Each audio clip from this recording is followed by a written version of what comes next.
everybody. Good afternoon. Welcome to Let's Talk Personal. I'm your host, Frances Reimers. Thank you for joining in. We were having a little fun with the music before we got started, but now we are here. We're official. We're ready to go. I'm excited to have everyone back again this week after last week's inaugural showing. So thanks for all of you tuning in. Online, while you're on your computer, if you want to open up another tab and join us in the social world, you can connect with us on Twitter at LTP Brand Radio and on Instagram at Let's Talk Personal. If you'd like to connect with me personally, you can do so on Twitter at Your Firestarter and then on Instagram at Firestarter CEO. We have a very exciting show here today. Very, very, very. I've been counting the seconds all day today to get to this show. Our guest today is none other than what I would consider a DC institution. My dear friend and longtime professional partner in crime, Pamela Sorensen. Hello. Hello, Frances. Thank you for having me, and congratulations on this show. I am so proud of you. You know what? It had to be done. I had to jump on this while the fire was hot. Yeah. But happy Flag Day. Thank you. Happy Flag Day to you, too. I think we should have been coordinated. We failed. We failed. We were going to wear flag pins, but we forgot to actually coordinate. In the rush of the day, the flag pin was actually on, and I took it off. I was like, is this a statement? I don't know. Too eager beaver about Flag Day. But happy Flag Day. We're here. Yep. And in light of everything that's happened in the D.C. metro area today, I'm happy that you're here and safe.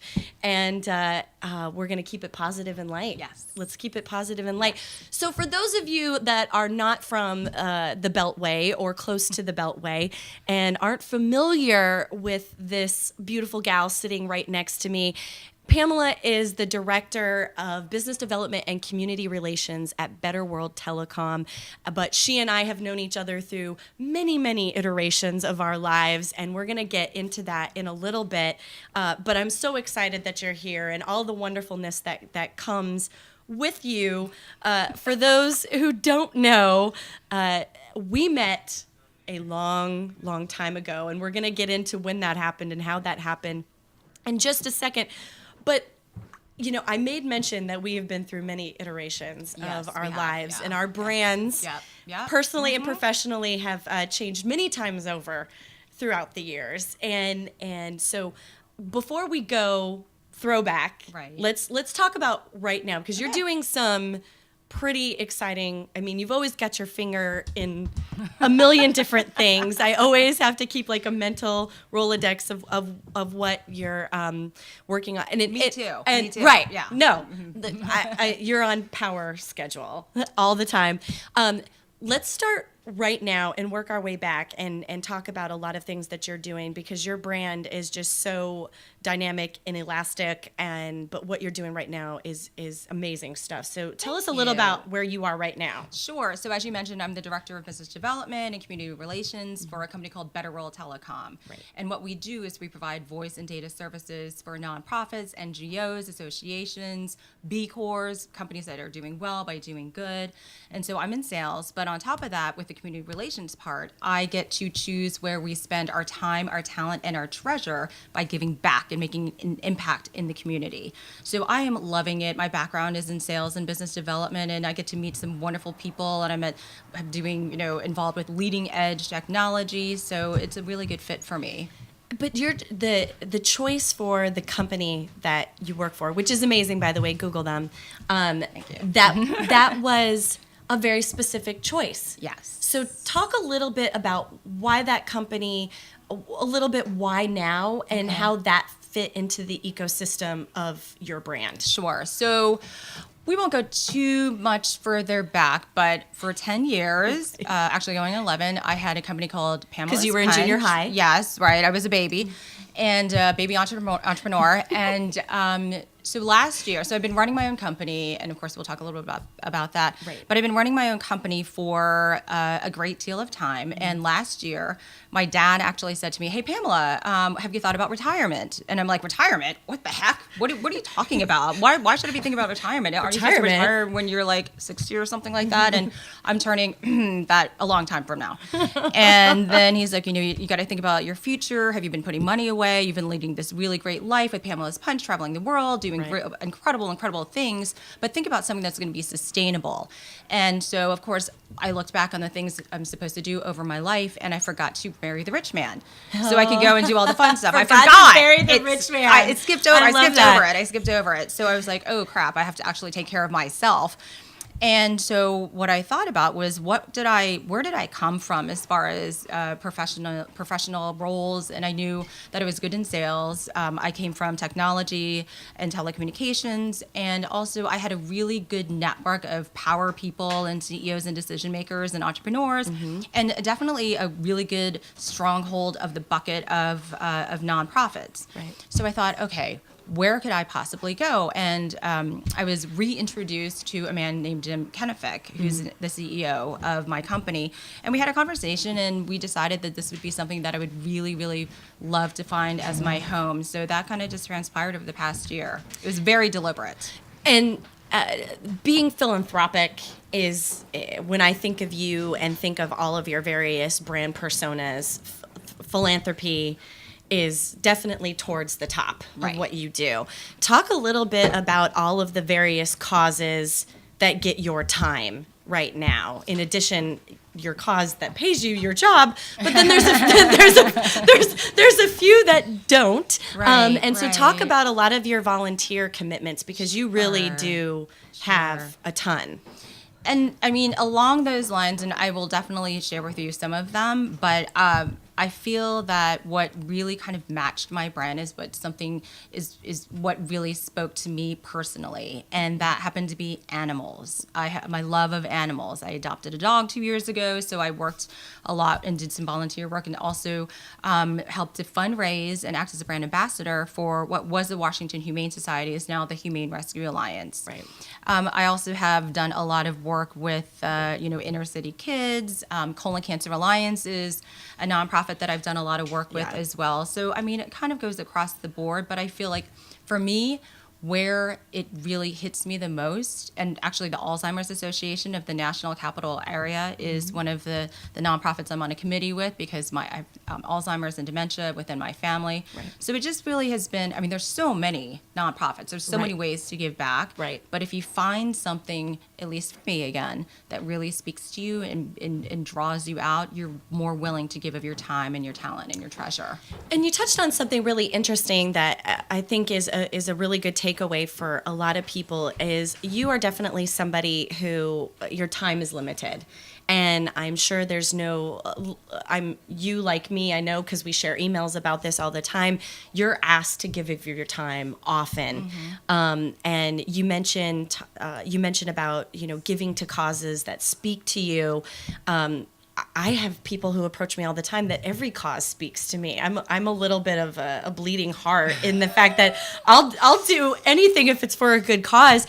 Where do you draw the line? When do you say is it scheduling? Is it mission? Is it outcome? How do you start weeding it down so that you can say no? Well, and that's a very good question, because I have a lot of friends who I care about, and then I will give a little.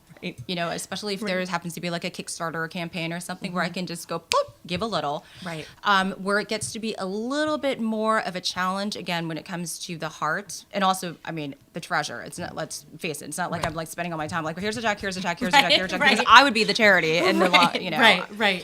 But I think it's really important to say, make it very noted that I focus on these three things and focus on these three things and do it well. For instance, my company, actually Better World, we focus on children, education, and the environment. Right. So anybody else who comes to ask us for money or time or talent or treasure from outside those buckets, we say, well, listen, we are really mission driven in these three places. Right. But I think it's important to actually just, you make that known, you kind of make that statement, and then people will kind of get it. Right. Yeah, I really think it's important that you create the boundary, and they're like, this is what I do, this is who I am, and then we're gonna not shut it down, right? But we have to make it very clear. Otherwise, we would be donating our time and attention and everything else and we just. There's only so many hours for us to be awesome. Right. But but the other thing is that with life, things change. Yeah. And that's important to say, well, just because 3 years ago or 5 years ago, these were the 3 things where I put my time, my talent, and treasure, doesn't mean that, okay, well, now for the rest of my life. And then you can pivot and you can say, this actually affected me, or this it really now speaks to me, or I just found out about this organization, or my boyfriend or my best friend actually got involved with this. And then you can kind of switch over there. Right. So speaking of pivot, we're going to take a quick break. And when we come back from the break, we are going to dive into one of the biggest pivots of her life and how I was involved with that. When we get back, we're going to dive into what this Pamelas Punch thing is and what it meant and how Pamela actually created a brand and a name all around something that started off very small but grew very rapidly. So stay tuned. We'll be right back with you and back with Pamela Sorensen. So thanks. See you in a minute.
And we're back. Welcome back to Let's Talk Personal. I'm your host, Frances Reimers.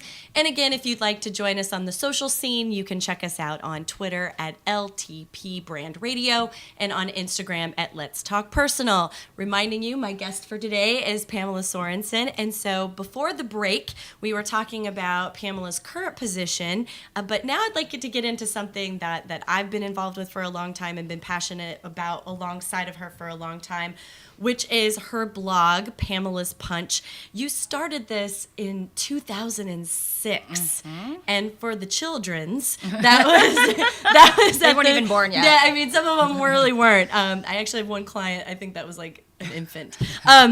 This was really, I mean, you were really starting this blog just as, life as we know it in the social media world was taking off. So walk us through why you started, how you started, what was this all about, and what it grew into. Sure. So this was not anything that I'd been thinking about for a long period of time. I was working for a company that basically was bringing together CEOs and CXOs, and during this time, time.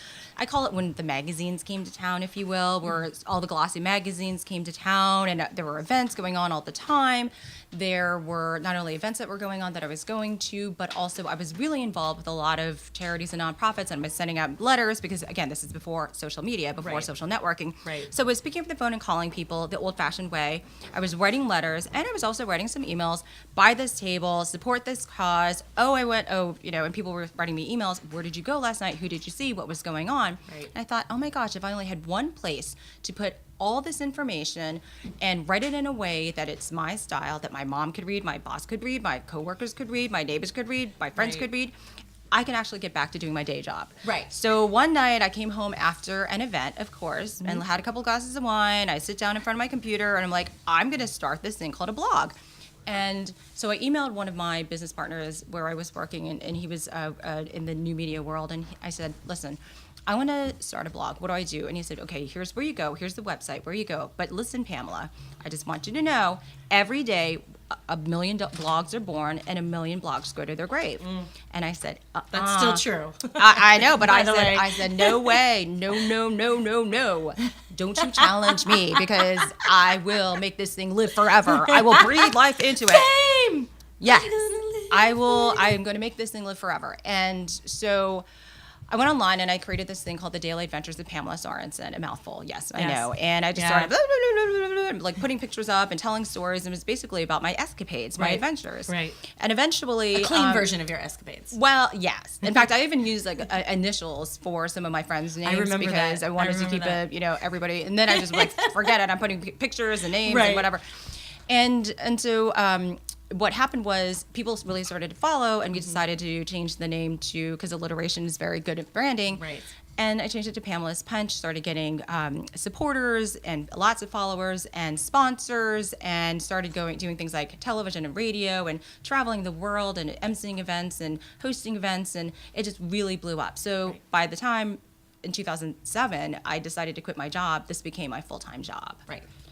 And along with the growth of this blog, which, by the way, when I moved to DC in 2003, and this stuff started to take off, your blog was one of the first blogs I read simply to find out what was going on around DC, because at the time there really wasn't much else. Right. You either had to be very plugged in, and or you just had to go to 18,000 publications to find out what was going on. So those were archaic times. Those were archaic. I mean, you had to work. You had to work to understand what was going on the social scene. Now you just read your feed every day, and there's everything. And some report better than others. But alongside the growth of this blog was the growth of you as an individual. Right. And so talk about the evolution of you, the person, and your personal brand, because really the creation of this blog, I think you've always been you, and quite frankly, those who know you know that you haven't changed one bit. But how did this blog grow and change you as a person and your brand? Sure. And by the way, I am still me, but I'm a better version of me. I'm a much more improved version. I like to say we're all that. You know what? I really hope so, but not everybody. So I really feel that what was happening with this blog is it was kind of like a journey, a trail, a sojourn of my life.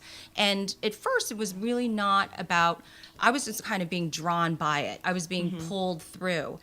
And then eventually I started realizing that it was important for me to have control of what I was doing and where I was going, instead of just telling everybody this is where to go and what to do. Right. How about what I want to do? Right. And it was basically a time for me to, I don't know, I like to say like my lobes started to meld together. I started to get to mature, and I started to realize that this is actually a platform, a tool, in order to advance my life. Really. And through exploring and meeting lots of people and going through a lot of different experiences, it started to mold and shape me. And as I look back on those 10 years, if you will, I mean, the trail was here and here. I used to be the party girl, and then I was really into the arts, and then I was doing traveling, and then I was doing all these kind of more serious things, and then I was doing things that I was like, okay, I can't even believe that I ever would even do some of the stuff that I did 2 years ago. Right. But that's fine. I mean, that's life. Right. And I felt Yeah. really comfortable with it because Right. that's what it's about. It's about the journey. Right. And what was the feedback that you got over the years? Because as most people who are now getting on social media and starting to grow, there's always blowback. There's always the trolls and the haters and that sort of thing. And in the day when your blog was starting to take off, you know, public shaming of trolls and haters was just not done. It was something you're like, oh. But so how did you deal with the blowback of the growth of this brand and your visibility as an individual as this was going along? Well, the thing that actually I found where I was putting out content, where there were a couple of different types of content that I was putting Right. out, and it was interesting to see the reaction from each of those little buckets of content. Right. And where I received the highest amount of praise, both in person and also by email or even a phone call, is when I was really authentic and honest and would write a story or write an experience. Right. Where I received kind of the, whatever, a monkey could do that, was when I was kind of copying and pasting Right. other ideas. Right. And truly, I mean, I think the only time that I got like the worst, people did write to me every once in a while and say some mean things, Right. and it really hurt me. Yeah. But then I was like, you know what? I'm going to keep plowing through. I'm Right. going to keep true to myself. Right. And you made an interesting point about content and authenticity. These are two issues that I deal with all the time with clients, is how they stay authentic to themselves and they don't get sucked into what somebody else wants them to be, what Right. somebody else thinks they ought to be. But also at the same time with you, your writing is very strong and very concise and very thoughtful. So Thank you. So I wouldn't think that there would be a lot of blowback towards you, but how did you keep an authentic voice in the content that you were creating? I believe that it was a scary thing for me to do. To be really authentic is very scary. It's you're braver to put out what you really feel and to put that out there than if you were to just be fake and just put out what you think people want to hear and read. And so I think in order to be authentic, first of all, you have to know yourself. You have to be good with who you are. Right. And you have to be brave and put that out there. Right. So, I mean, I think the only advice I would say about that is just you got to be brave and you got to Right. be true to yourself, and you can't be afraid of people saying something mean or bad to you and you can't take it personally, even though that is who you are. Right. You can't take it personally, especially Right. not on social media. No. It's personal, but it's not. Right. People tweet and post things at me all the time that I would never say to somebody. I mean, some of the Instagram messages I get, particularly from men, I would never. What are they thinking when they say these things? Like, don't you have mothers or sisters or wives? Or I'm sure you have wives. That's why you're writing me. You have to have a portion of this show where you actually read some of the things like people write. Jen Heck, Right, of right. course, Dating Advisory Board, Jen Heck, who's on right after this. When I was on her show, I talked about the spreadsheet that I keep. And of all the terrible men that I encounter, I keep a spreadsheet of this because you know what happens, and we've had this conversation, is you meet somebody so long ago and then you meet them again and you're like, oh. Yeah. So, some of these messages, I keep them in the spreadsheet because there are trolls, there are people out there that just want nothing more than to bring you down. Yeah. They're waiting for the fall. Oh, right. They're waiting for the fall. So all that negative, bad energy they're just sending Right. out to the universe. Absolutely. And they're just waiting for something bad so they can be like, see? Well, you know what? They're in their basement and being all creepy. They're in their basement or sitting in the cube right next to you sometimes. True. We've all been in those Or jobs. Or in that coffee shop. Right, next exactly. to you. Just staring at you, just daring. Haters are gonna hate. That's my feeling. And I'm sure with the cosmic rise of Pamelas Punch, you probably saw some catty blowback over the years. But the fact that you handled it, with grace and just was like, I'm just gonna keep doing me. I think that's good. Good feedback for anybody. There were times I cried. Yeah. Oh yeah. At home, alone, in the dark. Yeah. We all have that, crying in the car. People stop at the stoplight next to you and they're like, what is wrong with her? Allergies. That's right. My stomach hurts.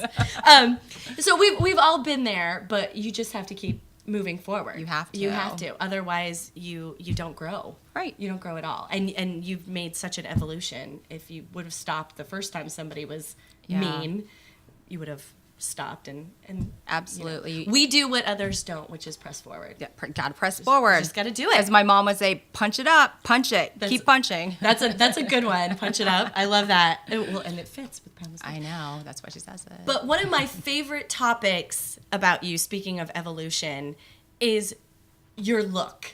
Your wardrobe. For those of you not privy, in my opinion, and we've talked about this, in my opinion, Pamela has a very specific look. She has a very specific brand in who she is and how she carries herself and how she articulates herself out to the public at meetings, in her online postings, etc. But all of this comes packaged very neatly within your fashion and your look. And as I've mentioned to her multiple times, there's a look here, and I think it's strategic. Can we talk about your look a little bit? Sure. Right now I'm sweating, so that was not strategic at all. That was not part of something that I put on. This glisten is not because of any sort of glow of any kind. No. It's because it is 95 degrees in DC, and according over here, 83 degrees in this studio right now. So you can't see this, but I'm wearing shorts underneath here. This look is in desperate need of a pool. Yeah. But yes, your look overall, because you always have a very specific dress. You are very chic and sharp, always. You always look like you have somewhere more important to go. Am I making this check out to Firestarter? Yes, or just directly to you? Yes, you can. So I have a niece and nephew to help put through college, so by all means, please. I'm very honored and flattered that you say that. I actually don't think about that I do. Right. I just think about what I should wear and how I should feel comfortable. And I got to tell you something else, Frances. Yeah. My style and look has changed so many times over the years because my body has changed. Girl, please. As I got older, as we get older, our bodies change. It's a cruel thing. It is a cruel thing, but we have to face it, and we can't wear the same things that we used to. Also, I think that as my life got a little bit more complicated, I started looking for things that were a lot more simple and kind of, one color, and I could dress up with like scarves and accessories, so I didn't have to think that hard. Right. But back during like the party days and the gala days, I would know I want to be really fancy, I want to do this, I want to do this, I want to do this.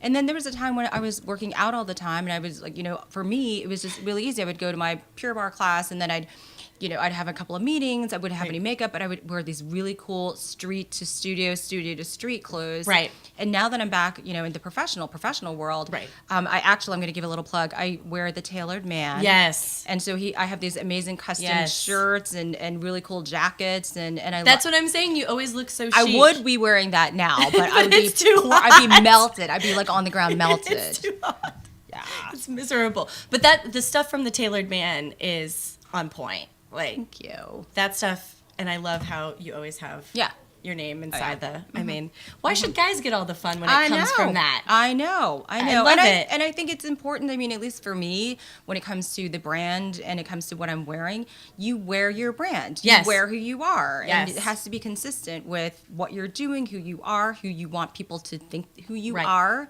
You're making that statement. Right. And shout out to all of my girlfriends who work in the fashion industry. I love that. I love that scene in The Devil Wears Prada where she talks about, she's just wearing some ugly blue sweater and Meryl Streep, just basically, burns her ass on how she didn't just choose that blue sweater. There was lots of people that helped her make that decision. the fashion you wear is your brand, Right. and your brand is the fashion you choose. And you know, a lot of women kind of bypass that. And they don't think that all plays in, but brand. And I thought no better person to talk about this than you, because your fashion is really tied in very neatly with the if I just read stuff that you do and I'd never met you in person, when I did meet you in person and saw your fashion, I would say, yes, this makes sense to me. There's no disconnect. Right. And you know, I also make a conscious choice oftentimes to support certain brands. So I like wearing Warby Parker glasses. I like wearing, shout out, and they're really dog friendly. And I also like wearing Shinola watches. Right. And there are just certain things that I'm like, I think they have a really cool story. Right. And it's American, and I think it's really important for me if I'm Right. going to wear certain things. That's part of my brand. And I am very Lycra supportive. And I mean it's funny, but also at the same time, you know, I complain about this often. The fashion industry hates curvy women. Yeah. Like curvy and we've had this conversation, like curvy clothes I am not curvy. are we still gonna do the Halloween thing where we change clothes? It's gonna be so great. The fashion industry hates curvy women, and things that are quote unquote for curvy women, it's kind of a slap in the face. It really is. And so I live in a world of all spandex clothing, because when you have a waist that is this small and hips that are this big, like, you have to live your life. You have to live. It's like I'm one step away from a muumuu, really. Like, No, I'm just gonna never. I'm just gonna wear, you Never. know, when I die alone with my cats, I'm just gonna wear my muumuus in my clothes. Stop it. Okay, we're going to take a break and fan ourselves off appropriately and pat ourselves down. But when we get back, I want to touch on something very interesting about Pamela's particular brand, which is her attraction to endorsements, which we touched on very lightly just a second ago. But we're going to go deeper into that when we get back. So we'll be right back with you.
Hey there, and welcome back to Let's Talk Personal. I'm your host, Frances Reimers. And one more time for the kids at home, if you'd like to join the conversation, you can join us at LTP Brand Radio on Twitter and Let's Talk Personal on Instagram. So before we broke to, douse ourselves down with water during the next break. I took a shower. Yeah, during the next break, you might see us actually in swimsuits and cover-ups. Before we headed out to the last break, we were talking about your brand and endorsements, and your love of certain brands that you wear. You are definitely not one to shy away from endorsements. This is a topic I touch a lot with clients: is how to get them, how to maintain them, how to keep them. You definitely have a few. So how did you get into this game, and how do you decide what you take, what you don't? So I don't really call them endorsements, even though technically that's what they are. Right. I call this me being a brand ambassador, Yes. if you will. Yes. As an influencer, I will take on the position of being a brand ambassador. Yes. And what that means is, well, one, how do I make that decision? Is how does it fit into my life? Right. If it doesn't fit into my life, then I'm not going to do it. Again, just going back to being authentic and being part of your brand. So Under Armour, I'm not an official. I'm a VIP, right. And this is it is funny. This is a funny story. A long time ago, when I met Kevin Plank, Right. Many years ago, he started. Who, by the way, he's in my hot tub. Waiting for you. Yeah. Yes. You can tell him. Tell Funny, him I said he's what's in up. my hot. No, so he, I met him right before they started doing a really good, way before they started making their women's line Right. what it is today, Yeah. which is fantastic. Fantastic. Yeah. So he sent me a box and he said, I know you know a lot of people. Why don't you Right. go ahead and wear this, blah, blah, blah. And I was like, I took it out and I was like, I don't even work out. I don't even like this. And that's not being authentic to my brand. So, Right. and fast forward to years later where it really made sense because I was working out all the time. I was wearing them on the street. I was wearing them out. I loved the clothes, and that made a lot more sense to me. Right. But yeah, I mean, I think it has to really just fit into your life. Right. And you do a wonderful job of incorporating your various brands into your social media. Yeah. Social media has played such a huge role in your life, both personally and professionally. Talk about the good, bad, and ugly of your social media. Oh, gosh. Well, the good part is that I absolutely love being able to get information and be engaged with an audience in a couple of different manners. So that's the good part. Right. The bad part is it's a lot of work. It is a lot of Talk work. about that. So, I your last show you talked about should you be on every single platform, and Right. if you do, you're not going to do a good job in doing it because you have a life. Yeah. And each one of these platforms takes a particular type of content and a particular type of way to get information out in exchange. Right. So if that's all you're doing, you don't have a life, Right. and two, it's overwhelming. Right. It's really overwhelming. So I mean, I learned the hard way that Instagram is one way to communicate and get things back and forth. Twitter is another way, get things back and forth. Facebook is another way to get things back and forth. I did some YouTube a little bit. I experimented with that. I experimented with Flickr.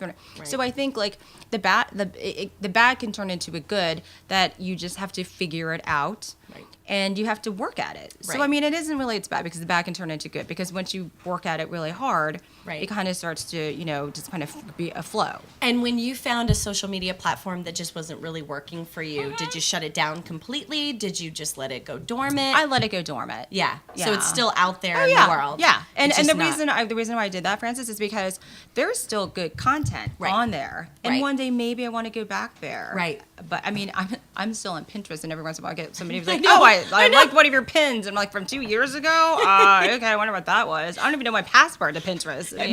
I have a Pinterest board that has all of my pins when I was going through having an orange wedding phase, and I get notifications that people have joined me on Pinterest, and I'm like, great, from 2000 and whatever, you can look at my logo. when you're of ready orange for weddings. your orange wedding, Yeah. you can go back there. Yeah, I can go back Right? to my orange wedding Yeah. and then whatever. Got to keep it around. Don't kill it. And so all of this you're talking about creating content for different sites, and this is a huge thing that I think a lot of people don't know how to get around that. How have you tailored your message for the various platforms, or how figured out to make it work for you so that you're not driving yourself insane? Well, I hate to say this, but I've been doing this a long time. I mean, it's been so long that actually, I mean, I feel like it's just kind of on a little bit of it's driving itself. Right. It is driving itself. But I have to consciously make an effort to okay, this is an Instagram post. And by the way, I have two Instagram. Right. Yes. One is for me, Pamelas Punch, and the other is Fraser Simone, the rescue pup. Yes, she has a brand for her dog. Yes, I have a brand for my dog, and she actually Insane. speaks and she posts pictures with paws, and so I have to speak in that term too. Like, what would my dog say? And I'm that person. I have become that person. Yeah, I mean, I'm just gonna say I am, and I love it. I love it. But I use Twitter for a certain a certain way. I get information. I share information. It's pretty quick. It's pretty quick. And it's like it's almost like this boom, boom, boom, boom, boom, boom. I get my news feeds from it, and then I can share information. Facebook, I write a lot more because when I retired blogging, that became kind of a place where I could put a lot more of my thoughts and my words and share that. Right. And then Instagram is just fun. Instagram to me is just a fun way to share pictures and some videos and multiple pictures, and it becomes less of a huge hassle. You just kind of figure the easiest way to do it. And I do that for the brands that I'm pushing out or endorsing as well. And one you haven't mentioned but also important, LinkedIn. How does that fit into the ecosystem? So I was off of LinkedIn for a really long time because I wasn't really in that super corporate professional world, and I had a LinkedIn profile, and then in January when I joined Better World, I got back into it again. And that to me has been extremely helpful in just sharing, again, professional articles. For me, networking. Right. I've actually become a lot more re-engaged with a lot of people that I had lost touch with years and years ago. Right. And it's been a tool. It's been a wonderful tool for my professional life. Right. And so you've had all of these ebbs and flows of the different kind of platforms that you have. And I think it's really important, and I mention this often, that don't move on to a different platform if you've not perfected the one that you're already on. And I think you reiterated that very wonderfully, because I think people feel this need to be everywhere. Right. And they're not even doing one platform right, let alone many. So what is the platform that you love the most right now? Oh, gosh. Well, I don't really, I mean, it's kind of like which child do you love more than the other one? I can't really say. They are my children. They are my children. I mean, I have been with Facebook. Facebook is my oldest, is my eldest child. I joined in 2007. Twitter, 2009, before they went public. Yes. And then Instagram a couple of years ago, like probably 5 years ago, I think. And LinkedIn, I've been in for a long time. So I kind of have this like loyalty to each one, and I cultivate and care for each one in a different way. So I can't tell you which one I love more. That's fair. That's fair. I feel like Facebook. Well, Facebook is the Google of social media. Oh yeah. You have to be on Facebook because it connects to your Instagram. It connects, and if you're on any sort of dating app, it's rooted from Facebook. So Facebook has done a marvelous job of making sure that they're cemented in our lives forever. But I really do think the value of Facebook Live, I think, is going to bring younger people back to Facebook, because notice how neither one of us have at all mentioned Snapchat. No, I don't understand it. I understand it. I just don't like it. I don't. And I was like, oh my gosh, I don't know if there's one more thing. And why do I want to have doggy ears and nose? I don't get it. I just, it's not my thing. I feel if I have to go on Snapchat, it's because of a client, and it's kind of like it's like icky. You want to get out of there as quickly as I'm too old. I feel like the old guy up in the club when I'm on Snapchat. I'm like, I'm too old to be in here. I gotta get out of here. I gotta go. So we've talked a little bit about social media, but you are very much in a world and a person who has earned media in your lexicon as well. And so talk about, people, when you were dealing with Pamelas Punch, people were sending press releases to you for you to put on the blog. But you yourself are also covered by the press. In fact, you were just in the Washington Post in your fabulous garb For Will on the Hill, for from the Will on the Shakespeare Hill. Theater Company. Yeah, and it was awesome. And so talk about how earned media has played a role in your brand journey and how you incorporate that into the mix. Sure. So, I mean, when I went from being what is called new media to then social media, and then it was social networking, Right. and I actually started getting invited to attend these events and these really cool things, like even like White House Correspondence. Right. I attended many times, and I was basically part of that group, and Right. it was cool to be part of that group. Right. And actually, it was cool because because I had a different type of platform. I could actually feature people and events and things that all of the journalists were like, oh, could you feature me? Could you help Right. me out? And could Right. you share some information Right. for Do me? you have a source, or Yeah, do you know what right. happened? Oh, yeah. Absolutely. So we were just like trading information and Right. content and kind of complimenting each other back and forth. Right. And it worked really, really well. It was a very friendly, helpful environment to be in. I think where it got to be a little bit like, okay, I would get email after email after email. Come and cover this event. Come and cover Right. this event. Come Right. and cover. And then I'm like, you know what? I can't. I Right. really can't. Right. And one, I'm not getting paid to do Right. that. Right. Two, You're I don't not have paying enough. me. No, you're not paying me. I'm not I'm getting the the commission. I'm the publisher and Right. I'm the editor. And Right. how am I going to get paid for this? Right. So I think after a while, I was like, okay, now I got to back out Right. from doing those types of things. But I think the relationship that you developed with the press here in the DC area, I think, is one that any professional can develop. I always tell clients to befriend the media on social. And if they reach out to you, at least listen to what Right. it is that they want you to do, or listen how they want to engage you. Because, yeah. I mean, we don't live in a world anymore where it's one way. No. It's both ways. Right, And I right. think you were, at the start of that and used it to your advantage. And I think all celebrities, or up and coming celebrities. Well, I think that I've always said that social media or social networking is the great equalizer. Right. What it does is, I mean, look at our president. He has been able to get information out by skipping through Right, his own comm team. Yeah. So you can communicate with so many different people. You can communicate with celebrities. You Right. can communicate with journalists. You can communicate with anybody in organizations, Yeah. causes. That's Right. what big brands. Right. You can complain about things. You can all these things that you can do that these platforms allow you to finally do. Right. And so what these platforms allow us to do, what we've missed is, we talked about the good and the bad, but not yet the ugly. Ugh. So what has been the ugly for you with social media? I don't really think I have really any truly ugly stories, but I would say that what has been ugly for me is the addiction of social media, and girl. it's my addiction, and it's not. I know everybody has the same problem. I have this issue where if I wake up at 2:00 in the morning or 3:00 in the morning, I grab my phone and I'm like, Yeah. now I'm going to Instagram. Now I'm going to go to Twitter. Now I'm going to go to Facebook. Wait a minute. Why am I at the bottom of it? I got to go back up. No new news feed. And it's just, that I think is the ugly part that this has created.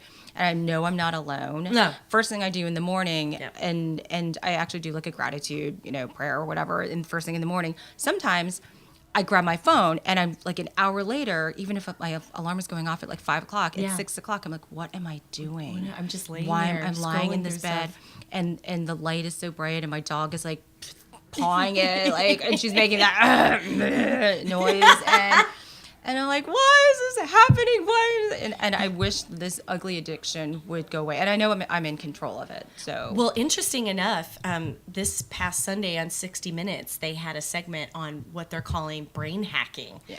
And I posted this to my Twitter on Sunday, at your Firestarter, the article from 60 Minutes, and it's the algorithm and the activities that they do to keep you on there as long as possible in your scroll. And so I'm like you, if I wake up in the middle of the night, the first thing I do is grab my phone. Yeah. I mean, the house could be on fire and I probably would still, I'm still like, hold on. I gotta check my feed. But it really, and especially for people like you and me that we know that people are reaching out to us, it's this very Pavlov's dog of you hear the ding, you respond. Yeah. You're awake, you look. Yeah. And that is the ugly. So how do you create the balance? Well, I've heard of stories of people taking their phones and leaving them in a hallway. I've heard of people doing taking the action to remove them. Yes. I know when I'm driving my car, because I'm in my car all of the time now, Right. I will put I have refused to actually, now I use Waze, so Right. that's, I have to Right. look at that. But I am scared to death about getting into an accident. When I'm walking, I will not look at my phone. Right. I know people get hit by cars. go, Yeah. trip and fall. Yeah. I've seen it all the time, and I don't want to be that person. So Right. I make the conscious effort to keep it away from me. Yeah, you have to. I mean, on nights before I have like a big presentation or a photo shoot or something, I have to put it in the kitchen. Yeah. Put it in the freezer. Yeah, along with my credit card. I was gonna say that's where you put your credit cards. Yeah. Well, we are coming down on time, and so I want to get to the fun portion of the show. Yeah. I really want to get into what really is going on up in that brain, and I want to know whose brand is giving you life right now. So I love, oh gosh, there's so many. There's so many. And okay, if you're a dog lover or an animal Yes. lover, Yes. I'm going to follow you. I'm going to fall in love. So there are a couple. Ricky Gervais, I love. Sir Patrick Stewart is my favorite. He's also my crush, by the way. Okay. He is, So we've now ticked off two here. Yeah. Oh, yeah. Sorry. But he is. I thought about why, and it's because he is so funny. It's so cute. I mean, because you see him doing so many different things and playing all these characters, but how just adorable he is with rescuing animals Right. and with his wife, and just like taking videos of him walking around, and it's I love it. I love it. It clearly is giving you Oh, life. I know. I could just watch. That's probably what I'm scrolling. You're always through. scrolling I'm, through that. Scrolling through. And speaking back to the ugly of social media, what is a social media trend that you just wish would stop? I mean, the one thing, and it's been going on since the beginning of social media, is the mean trolls that are out there. Yeah. There's just the bad energy and the people that hide behind, and it hurts my eyes to read. Yeah. And it's just offensive, and it's horrible, and I don't understand what these people believe that they think that they're getting out of it by just being it's just horrible bullying. people. Oh, it's just I mean, the bullying is so bad. People are getting hurt from Yeah. it, and I mean physically. Yeah, hurting So, themselves. yeah, hurting others. themselves. Yeah, Yeah. lives are being destroyed, and I just wish that would stop. I agree with that. And what person, celebrity, athlete, executive do you think is producing the best content right now? You're gonna laugh at this. Oh my God, I Tom can't Brady. I love I'm him. not gonna laugh at that. I agree with that. I love mean, him. as a Broncos fan, I will agree with that. No, he really is. He's on point. He is so on point with everything, with family, Yes. Self-effacing humor, like videos, Yes. doing all of his brand endorsements and all the other stuff, and then just being really spirited about like, look, I mean, it's just, and he's this great American, and he's great on American. point. Well, as a Broncos fan, I do not agree with the great American part. I will not.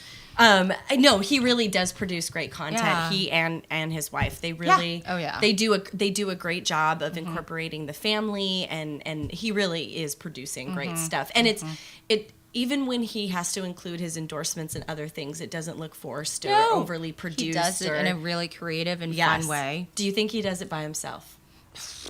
He's really smart. So I'm sure he's got like a team of you helping him. I mean, just sitting there in the bat cave, just like, you should do this, yeah. Oh my gosh. Well, we are almost out of time. I have a few things I got to touch on, but thank you so much for joining me. This, you.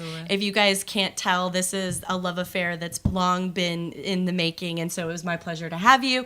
Thank you for tuning in to Let's Talk Personal. Again, join with us online at LTP Brand Radio on Twitter and Let's Talk Personal on Instagram. We will be dark next week as I travel home to the motherland of Wyoming and Colorado, but we will be back on the week after that, so keep watching for that guest. I'd like to take a moment and thank my sponsors, Co-Create and Columbia Lighthouse for the Blind. Thank you so much for your support in that. And that is all for today. We are going to go cool off with some adult beverages, but we will see you next week. Thank you for tuning in. Bye-bye.